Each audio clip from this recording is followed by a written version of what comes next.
Good evening, everyone, and welcome back to Reviews with Tyberius D. Today we're going to be talking about Star Trek First Contact, generally reviewed as the best of the Star Trek Next Generation movies. Is that the case? We'll talk a little bit about that. We'll talk about a little bit of what's going on with this particular movie, why I do like it and why I don't like it, and we'll get into the nitty-gritty details. So roll the intro! Let's have some fun.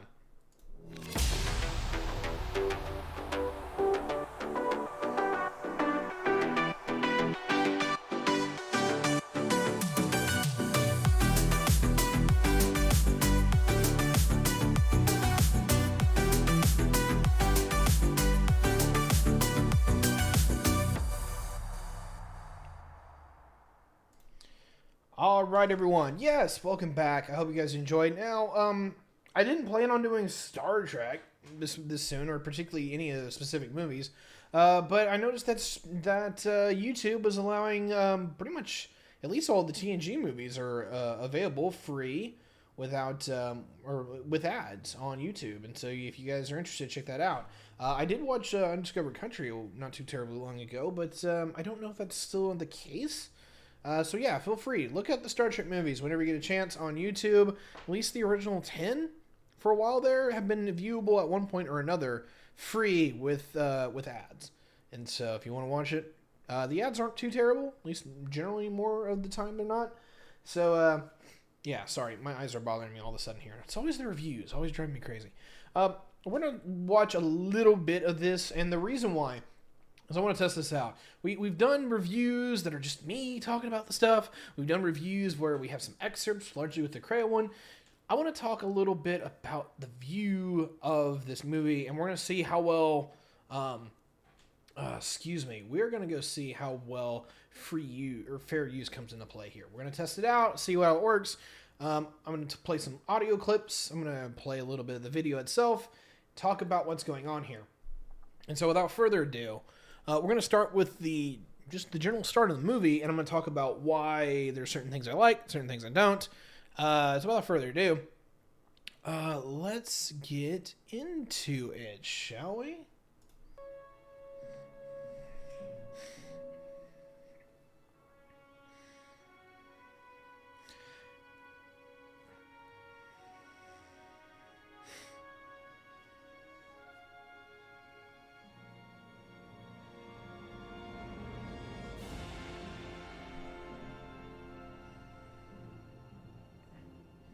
I didn't realize it actually had that effect.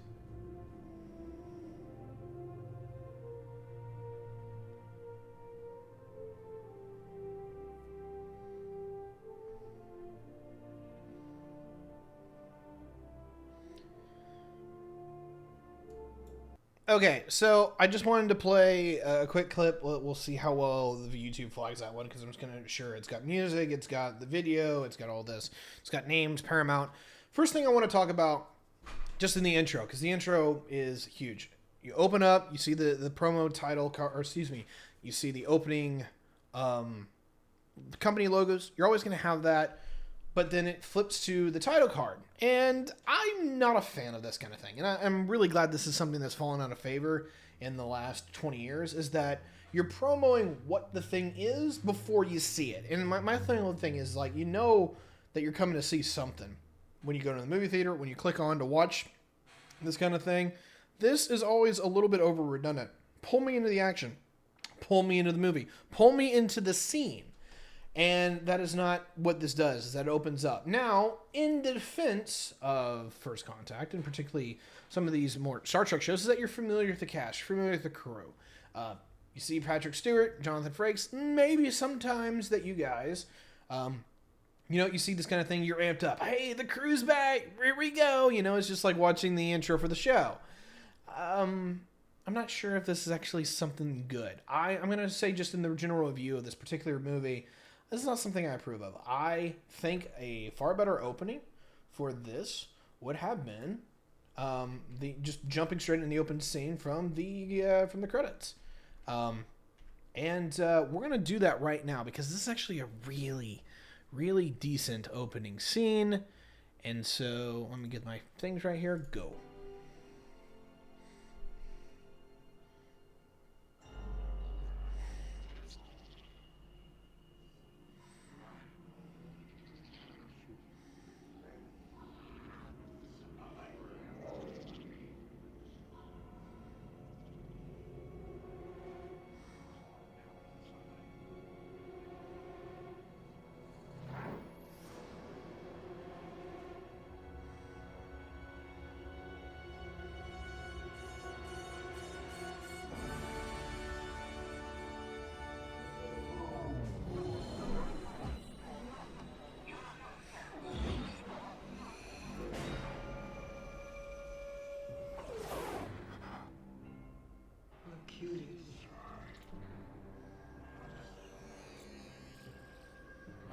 imputus of Borg.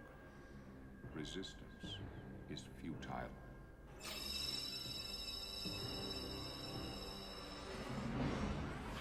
Okay, so I wanted to bring this up for a number of reasons. Number one is I didn't talk about this in the intro. This movie has an amazing soundtrack. I have to give it that. It absolutely sounds wonderful, and I love the theme for this. Its only theme in this movie, or I'm sorry, specific to this movie only, is that it has the Next Generation theme, but it's also got the opening theme there, and it's also got the closing theme. More of a trumpet solo, definitely gets into some other instruments, but it's a very, it's more of a mellow, very relaxed sound, and I very much like this. And so yeah, let me just get in the chat here real quick. This may be a Jin thing. Older movies had this, and depending, it may be good intro for the feels. It's definitely an older movie thing, and it's something that's definitely died out. And you see this kind of change with, like, Star Wars as an example, that they just jump straight into the action, right? Versus a lot of other movies, they had the general startup. I think some of them do it right, and I'm gonna just put out another movie here. Back to the Future starts out well because it's having the intro, it's having the credits, but it's getting you in the vibe. You know, they're doing the thing, and then they finally open up with the big scene with the guitar and everything. That was cool. That's how to pull off an intro. Pulling it off in the way that this movie does, I don't think does it right. Is that, like, for me, it's either drop me into the action, drop me into what's going on, you know, don't lead me onto it because I'm already here, you know? So that, I swear I'll stop after one more implant. All right, so here's what I want to get into. Opening, pretty decent, horrifying a little bit, especially the drill. Oh my god. But it shows a lot of scale, shows a lot of complexity for the Borg. Serious anime.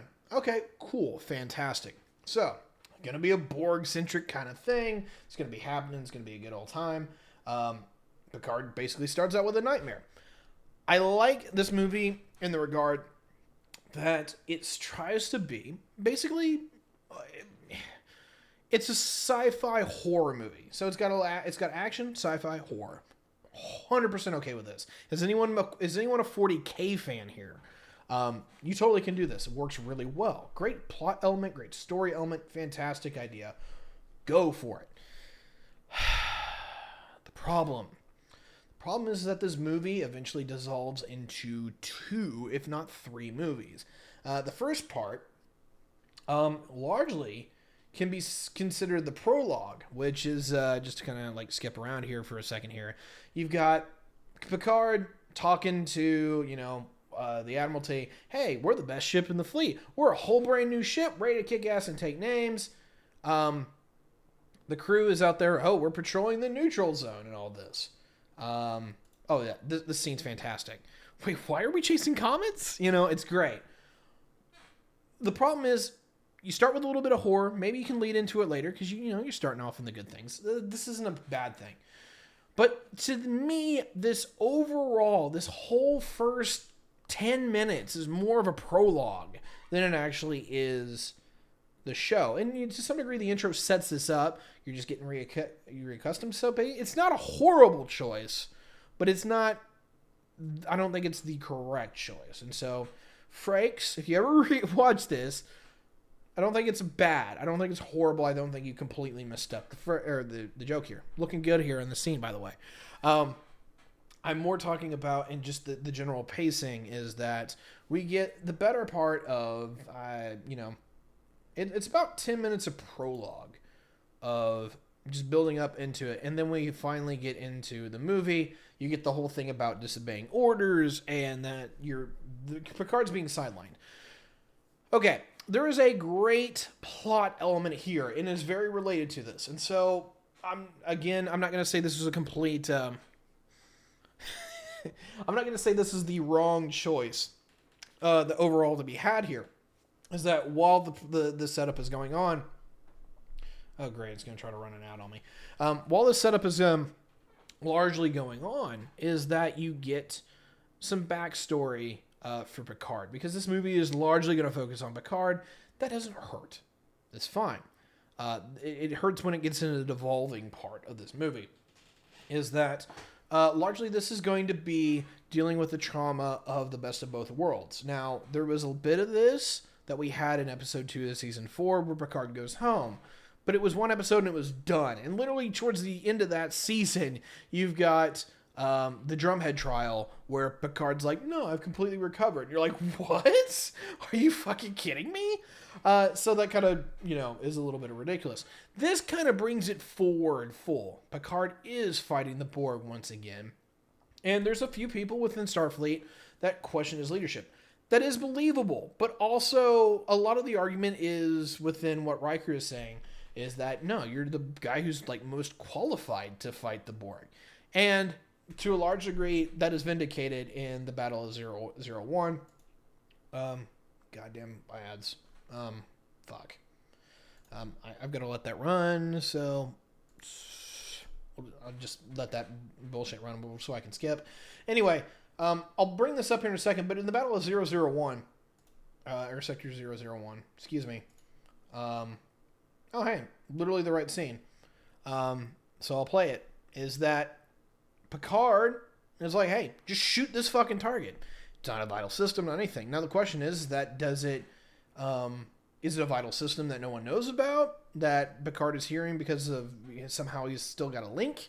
Or is it because he's just literally like, hey, everyone, shoot one target, you're good? Either which way, Picard opens up within the first minute of the action starting, showing that he is the dude to lead the fight. The So watch you it. have indicated do not appear to be a vital system. Trust me, Data. The fleet's responded, sir. They're standing by.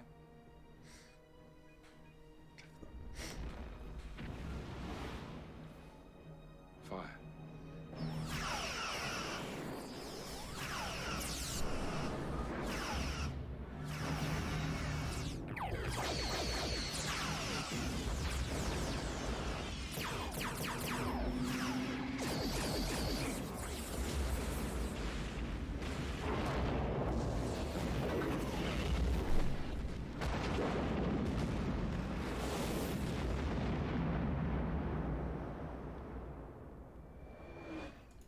So, I mean, maybe this pacing is a little off. And I apologize if anyone's watching this is like, oh, Tiberius is just nitpicking the crap out of this. Okay, so plot element largely is working here, so I can deal with the setup. It's largely paying off already. Hey, Starfleet was questioning me. I came in, did business, and literally within the first 2 minutes. Pretty fucking amazing. The problem here is twofold. Number one is that you have to demonstrate why Picard would have this. Now, you can say that this is justified later on.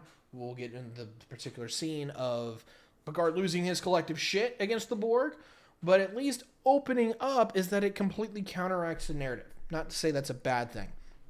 Because he is the hero. He is the protagonist of this particular show, of this movie in this episode. And basically it goes to show it. Now, I'm going to be honest. One of the things that I think does hurt this movie a little bit is the fact that how quickly, once the Enterprise shows up, the cube is destroyed. There's a little bit of suspension of disbelief that, completely falls apart with me. Is that it's supposed to be an invasion of one ship, this one ship. And to a general sense, it literally, as soon as one ship shows up and just focuses fire, it's the end of the cube. What? Like, it's Starfleet with hundreds of ships. And, you can actually see this in this movie. By the way, 25 years old today. Or not today, but, this year. Doesn't look horrible. And and it's interesting because you can see that the ships are still models, but the weapons effects and the particle effects are actually CGI. And, of course, this will be the last movie that this has it. Everything else is going to be CGI from Insurrection onward.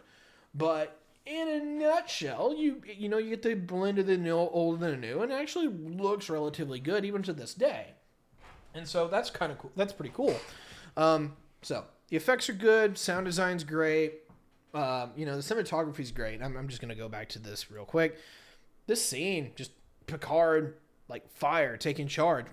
Very heroic, very great. Taking charge, kicking ass. And obviously being more the main character for the narrative of this. Really good. Okay, so let's get into where this movie kind of goes to hell. Good evening, everyone. and Oh, shit, welcome hold on a to second. Conversations. Today, I am joined with the luscious.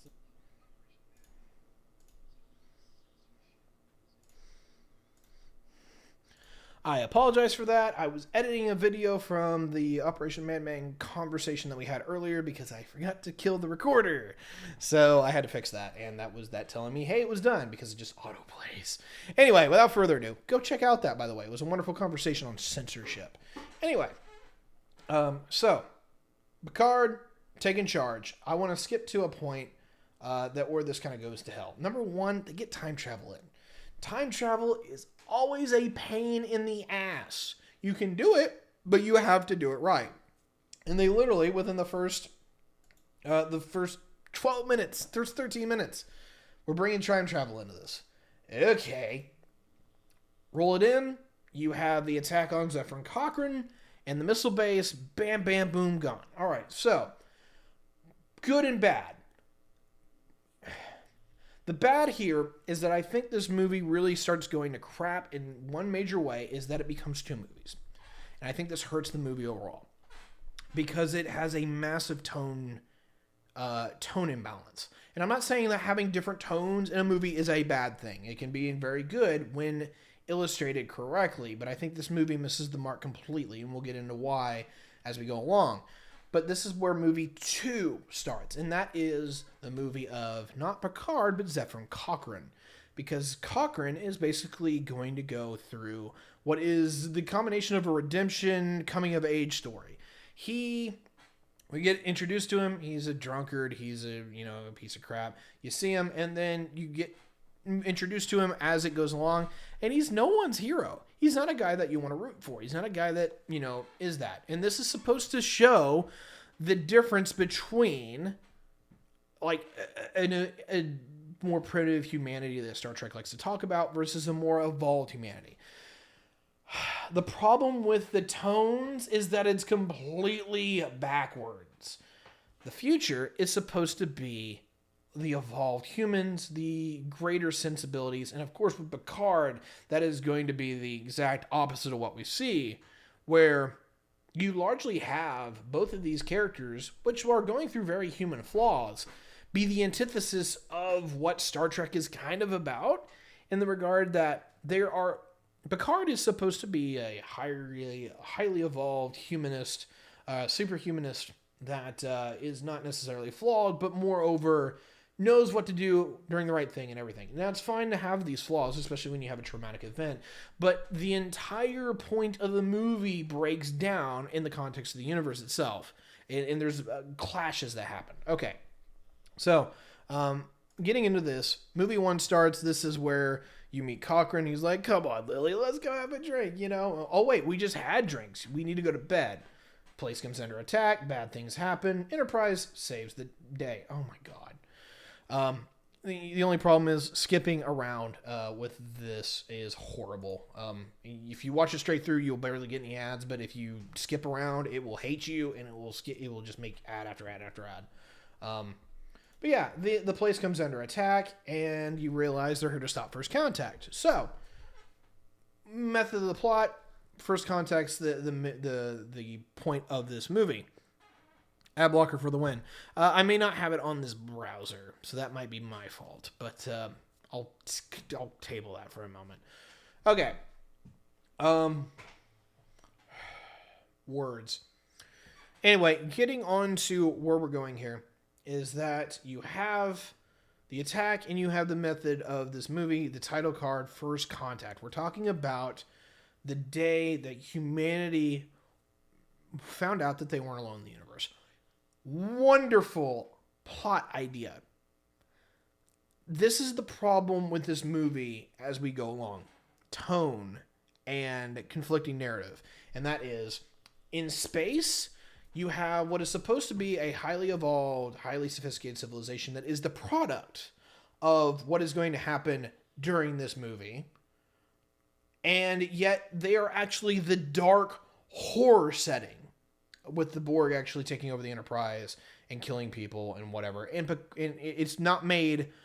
It would be made better if Picard is the character, that is noble and courageous and is, basically doing the correct moral thing. But he's not.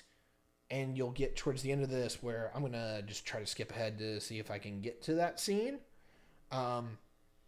Picard has a full-on personal breakdown with Lily over what is going on. And yes, I can skip to it. Hopefully, fantastic. So yeah, I'm just going to watch the scene because it's the scene that everyone talks about. It is a wonderful scene, but it's kind of fucking it up. And we'll deal with this while. So roll it. Oh, sorry, I muted it. Okay, I don't know jack about the 24th. Oh, god damn it. I apologize. Insurance from Liberty Mutual, so they only pay for. Shut up. I apologize for that. But everybody out there thinks that staying here and fighting the Borg is suicide. They're just afraid to come in here and say it. The crew is accustomed to following my orders. They're probably accustomed to your orders making sense. None of them understand the Borg as I do. No one does. No one can. What is that supposed to mean?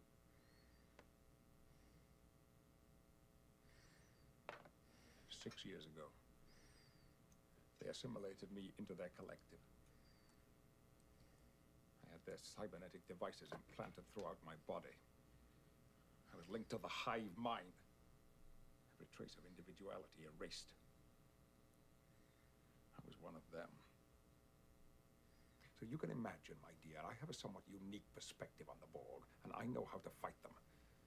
Now, if you will excuse me, I have work to do. I'm such an idiot. It's so simple. The Borg hurt you, and now you're going to hurt them back. In my century, we don't succumb to revenge. We have a more evolved sensibility. Bullshit! I saw the look on your face when you shot those Borg on the holodeck. You were almost enjoying it.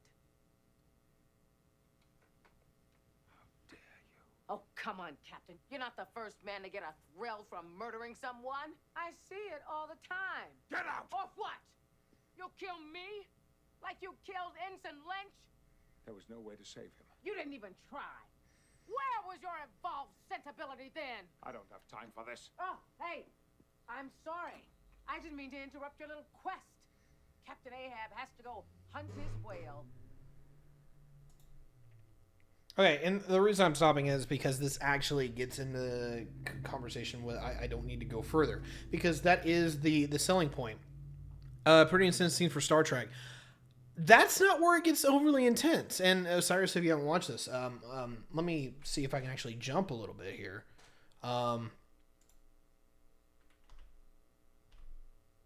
Yeah, actually, I'll just jump here. Like this scene gets really intense, actually. So.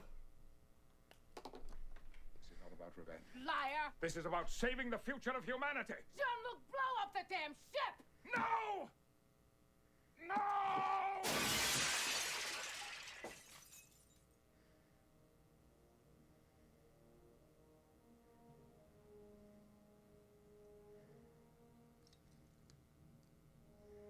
will not sacrifice the Enterprise. We've made too many compromises already. Too many retreats. They invade our space, and we fall back. They assimilate entire worlds, and we fall back. Not again. The line must be drawn here. This far, no farther. I will make them pay for what they've done.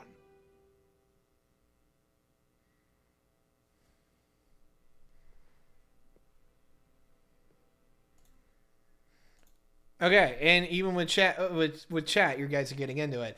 Okay, yeah, it's a really intense scene. Goes almost full out of character because that is the point of this. The character is literally going through a complete traumatic breakdown because he's facing his enemy once again. And so, basically, I think largely what it implies, because it's not openly said, is that Picard was able to suppress the emotions that he had dealing with the Borg. He had trouble with it for a moment, but largely during the show he's able to deal with it because he's supposed to be evolved. In reality, He's largely suppressed them. And once he is having to fight the Borg, and especially when he's losing, he loses himself in it. And this is not a bad character decision on overall part. What I'm saying is that it doesn't make sense in the grander narrative here of, is this Picard's story? Is this Cochrane's story? Is it both? It tries to be both, and that's the failure of this movie, and why it is not it's a good movie, it's not a great movie, because Picard is supposed to be an evolved person. Is supposed to be better than what we are here today. That is the moral and the essence of Star Trek. That is, that universe is what it provides. No problem with that. And if you want to break the facade, you can do that. The problem is that it's trying to convey a message of Cochrane going through the transition in the same way that you're seeing this guy who's supposed to be evolved do. And let me see if I can find that scene real quick here. I think it's right here. So we'll see, as long as we don't get an ad, we'll be good.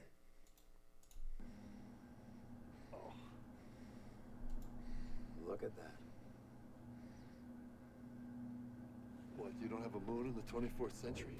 Sure we do. This looks a lot different. There are 50 million people living on the moon in my time. You see Tycho City, New Berlin. And you know, Doc... Great cities. Here we go. Don't tell me it's all thanks to me. I've heard enough about the great Zephram Cochrane. I don't know who writes your history books or where you get your information from, but you people got some pretty funny ideas about me. You all look at me as if I'm some kind of saint or visionary or something. I don't think you're a saint, Doc. But you did have a vision. And now we're sitting in it. You want to know what my vision is? Dollar signs. Money. I didn't build this ship to usher in a new era for humanity. You think I want to go to the stars?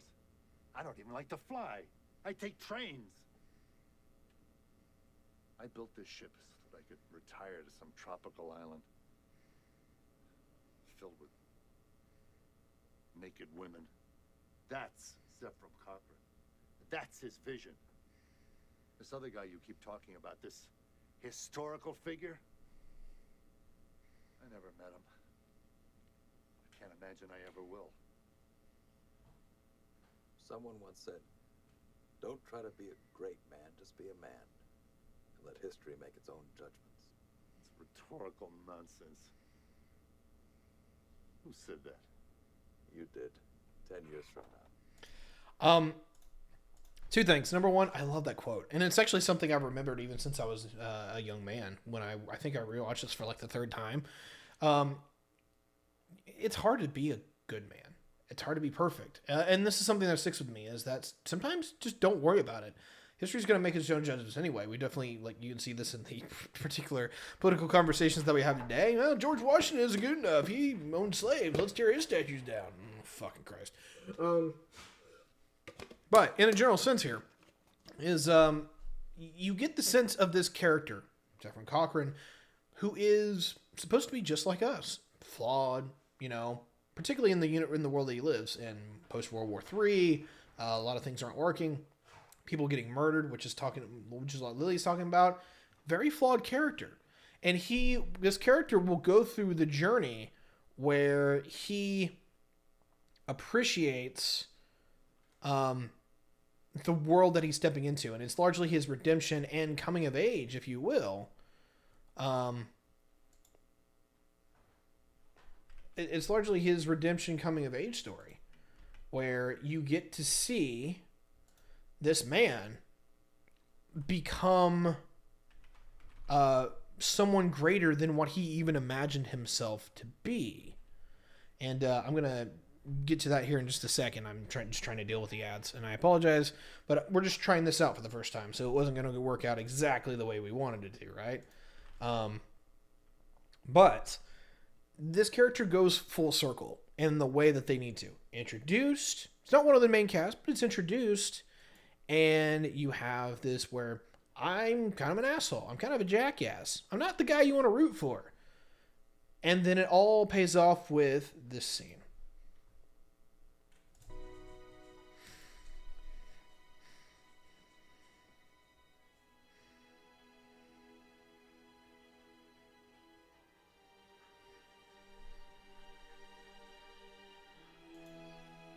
Oh, sorry about that. They're really from another world. And they're going to want to meet the man that flew that warp ship.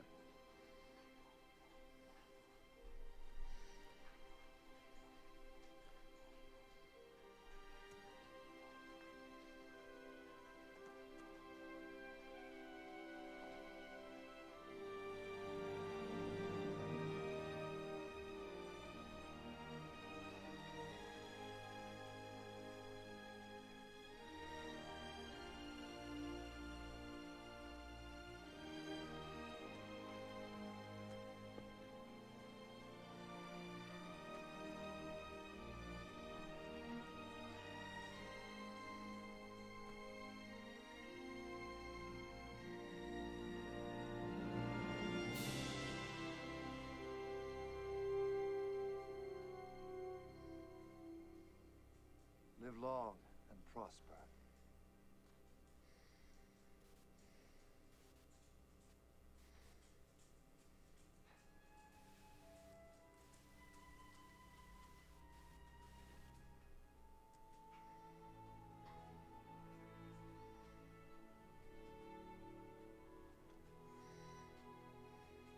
Thanks.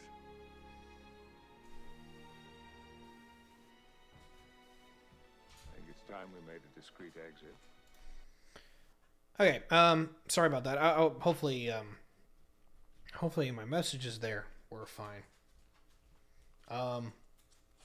Yeah, you get to see an inside conversation with me and Osiris on that one, but there's nothing in there that that you guys would find bad. In fact, you might actually find that interesting if you double skip on that.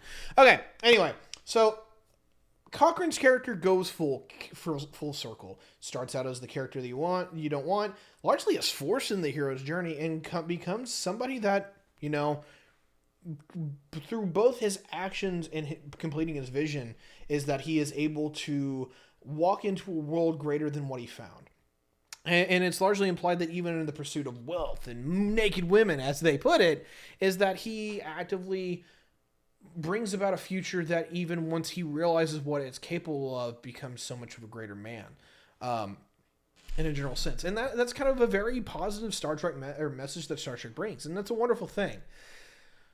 The reason why this doesn't work is that this movie would have been great in that context, but it's balanced out by the fact that the future is worse, because you've got, excuse me. I mean, let me just see if I can jump to the scenes here.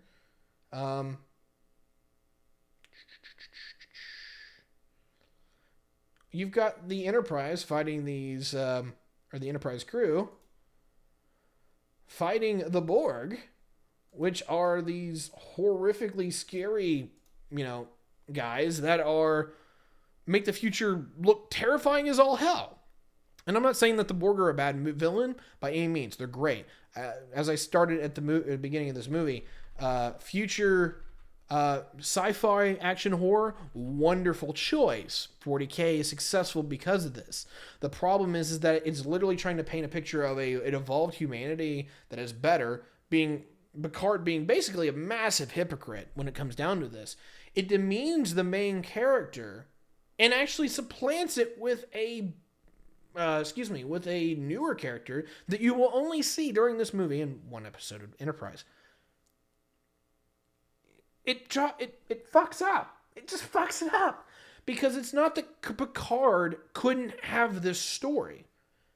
Story should have been episode 2 of season 4.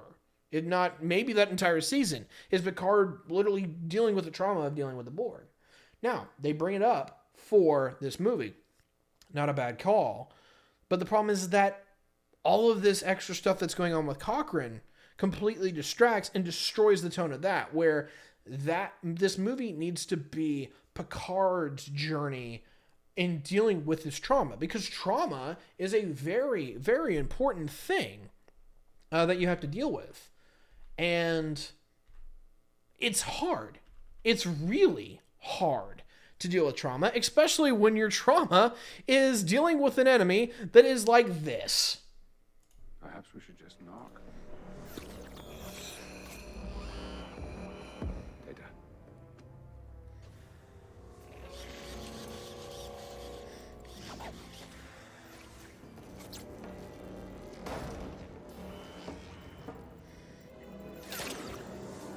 phasers!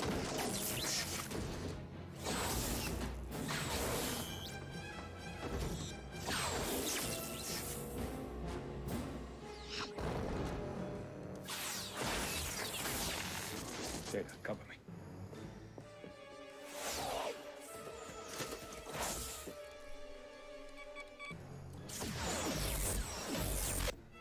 Captain, they've adapted.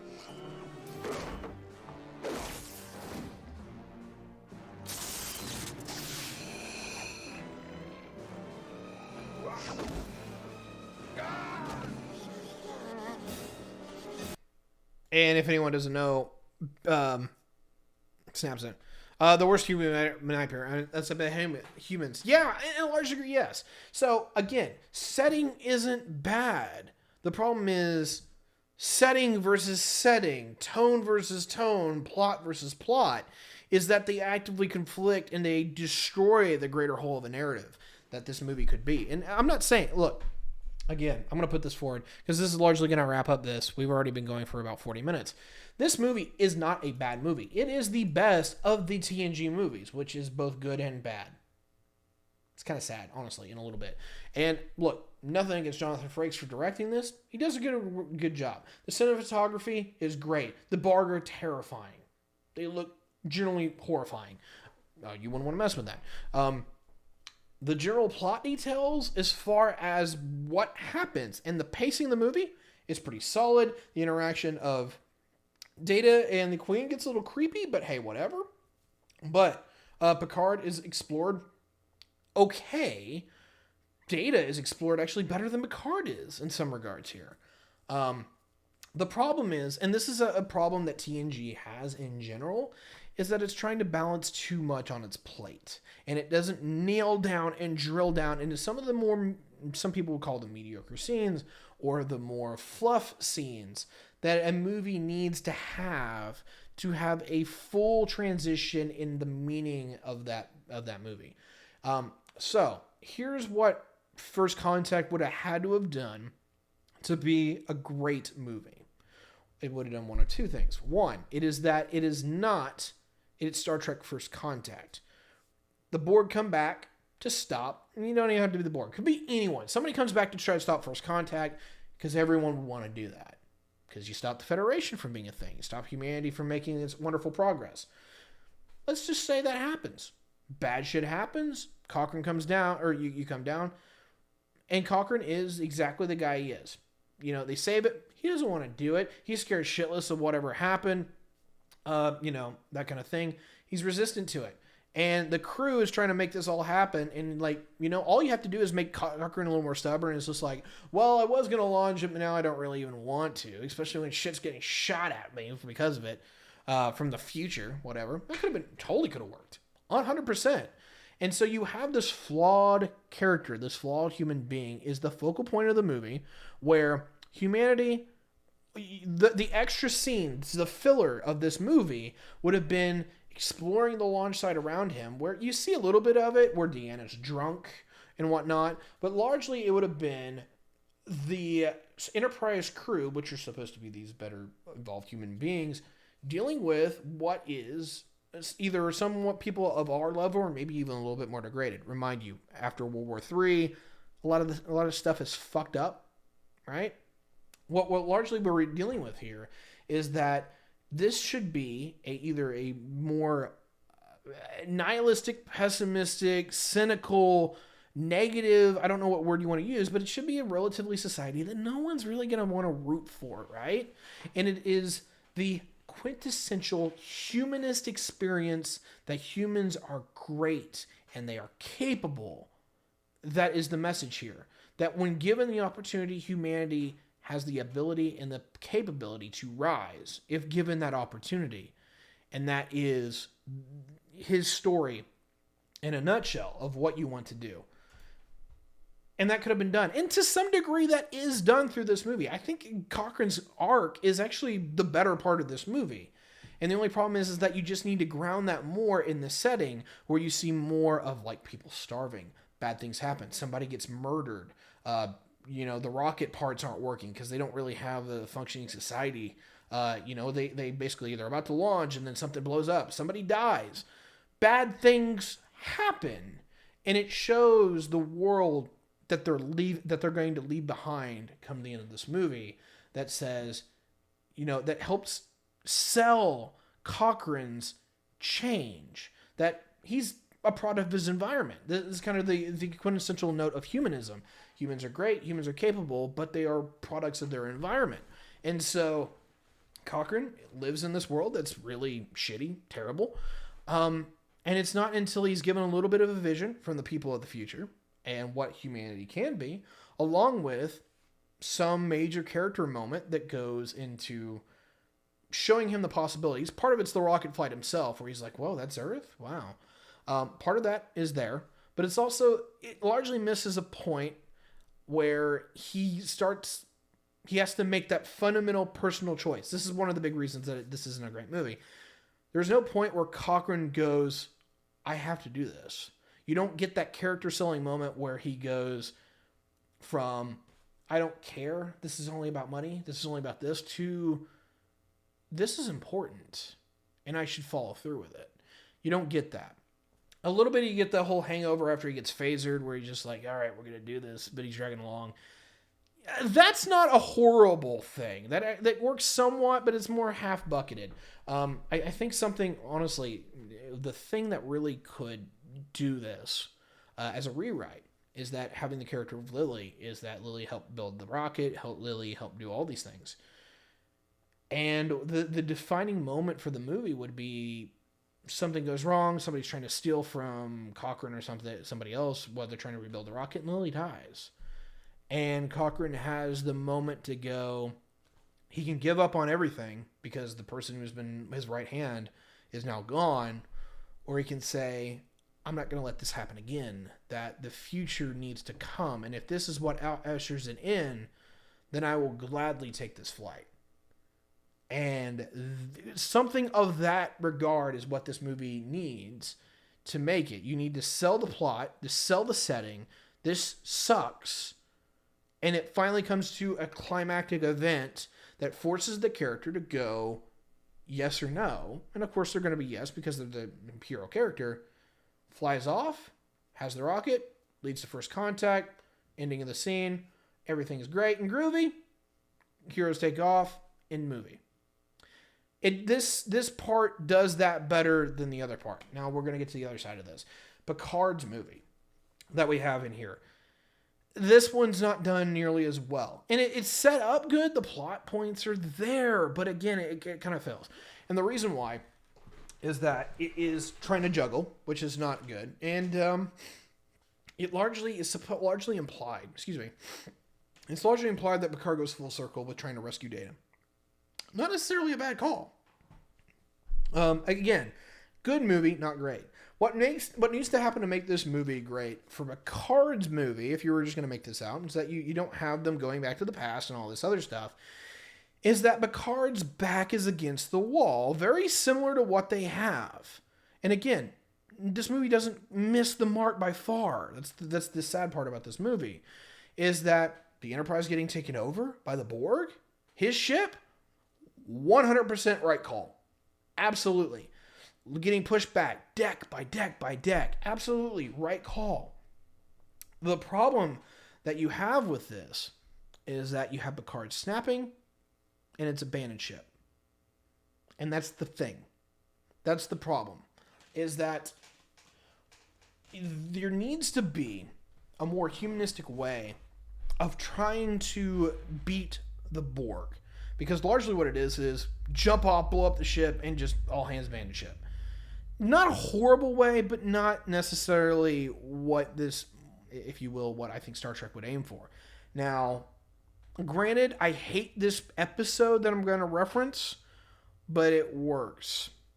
One of the big things that would have worked if the Star Trek show hadn't already done it was the whole Q arc, where the Borg learns individuality. They use it as a weapon back against the Borg, and the Borg are, screwed over as a result of that. Now, of course, that didn't make any logical sense knowing what we know about the Borg, but it was a nice little plot point. And that's kind of the thing that you need to make this movie work, is that you need something that is more humanistic in how it treats the Borg to defeat them, instead of going into a Mad Hatter and trying to fight them in a knockdown, drag out confrontation of, I got it. I'm gonna rip this from Doctor Who, but it'll work. One of the ways that David Tennant beats the Cybermen is that he gives the Cybermen their emotions back. That would be amazing.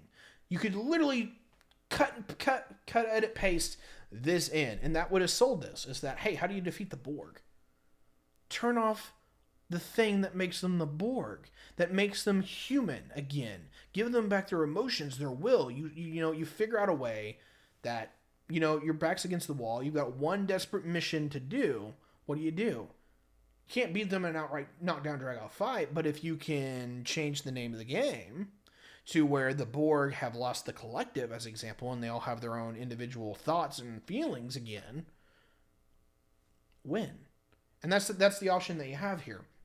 Not to say that it doesn't go okay with the way it does, and Data's story makes this a little bit okay. But the problem is Data is also in here, and he's juggled. And the worst part is he doesn't really even get to his focus until 20, 30 minutes into the movie. And that's the third wheel that you've got going on. It's not to say that you can't have one wheel reinforce the other. It does between Picard and Data to some degree. But the problem is the whole other wheel is there with Cochrane. And, of course, it doesn't give the time for this movie to flourish. A lot of this happens really quick. You have the original fight, then you find out the Borg are on the ship, and then all of a sudden they've taken over half the ship. You need to let this settle in. You need despair to build up. You need the audience to go, oh, crap, the heroes are in trouble. And that is showing the fight, deck by deck by deck. It would be a horror action movie. You'd see maybe a little bit too much of the Borg. You have to play a little bit better with the cinematography, to be honest. There's some good scenes in here. But you needed the Borg to be slowly just pushing them back in the desperation to get cranked up higher and higher and higher. So that when you have Picard snap, it's completely justified and not... It doesn't mean that it's out of place here in this movie, but you really get the gravitational impact. You're the last line. It's literally like the Borg are 3 decks below us and we're done. And it's over. And Picard's dead, the Enterprise is gone, the flagship of the fleet. Maybe Earth is gone too with it. They might be the last line of defense. You can play with some of that. But it doesn't really matter. Because what matters here is the crew and Picard. And Picard has to make a decision that fundamentally changes the game. And it could be a moment of revelation, what have you. Picard breaks, has a very human moment that we're all used to. And then somebody is like, and somebody, or him, goes, you know what? We are going to change the name of the game here. We're going to beat the Borg, not in a fight. We're going to beat the Borg by a whole nother instrument. So instead of, hey, we're going to use phasers, we're going to have a tricorder here that interrupts the Borg in their connection to the hive mind. It's Star Trek. This isn't hard to have some kind of MacGuffin that does this kind of thing. You could totally do this really easily. But it's a complete humanistic idea. Change the approach, change the name of the game, defeat your enemies with their weaknesses using your strengths, which is humanizing yourself and your enemies. Give the humanity back to the Borg. Totally would work. And that's let's keep this movie from being great, in my opinion. And of course, this is a review. So if you disagree with me, 100% understand. This movie isn't bad. And the reason that I'm shitting on it, if you will, is not because I'm just trying to nitpick it to death. It's that I'm illustrating why it's not great and why it's only good. And if it was a bad movie, I would be outlining everything that was good in it, because I would consistently be like, hey, this movie's dog shit. I like this, this, and this, but it's terrible, terrible, and terrible. And so I hope that you guys get an impression with any of the movies that I've seen that usually if I like a movie, I'm going to tear it down a peg because I can recognize where I think it could be better. And if I hate a movie, like Jexy is a great example, is that I'm going to outline the few things that I like about the movie, and then I'm going to just say it's absolutely garbage and move the hell on. So go check out that if you want to see a movie that I absolutely couldn't stand. Anyway, we're at 50 minutes. We've done Star Trek. Chat has been a little bit here and there. I'm very interested to see what happens in terms of the review going up in regards to YouTube, because I'm sure there's going to be copyright flags and a few other things there. But I'm very interested to see how well this turns out. If you see this on YouTube and everything goes smoothly and I don't have a bunch of red flags or pieces missing or sound missing, well, then this has been a success, and we will probably do more movies like this. But, number one, do you like this? Leave a comment below. Message me on LinkedIn, Facebook, or Twitter. Let me know, hey, I liked your First Contact review. It was good. It was bad. I like what you did. Let me know what you think, because otherwise I'm up to my guesses, and then I'm going to just go with whatever the hell. So, I might try more reviews like this, featuring scenes, featuring music, all that. Because I've been asked to, might continue to do that. If not, go back to the old way of doing it. Very possible. That's likely. But yeah, let me know where we're at, what you liked about this review, whether you agreed with me or not. Maybe you just thought the context was good, but you didn't care that what my evaluation was, is that this movie is actually really good, and I'm absolutely full of crap. And I would respect that. 100%. So, without further ado, yeah, been Tyberius D. This has been the review of Star Trek First Contact. It's been absolute fun for this one, actually. So I'm getting more into what I like about this. So, let me know. That's the end of this. I don't have any other outros or things to say. Hit the button. Later on, guys. Good to see you next time.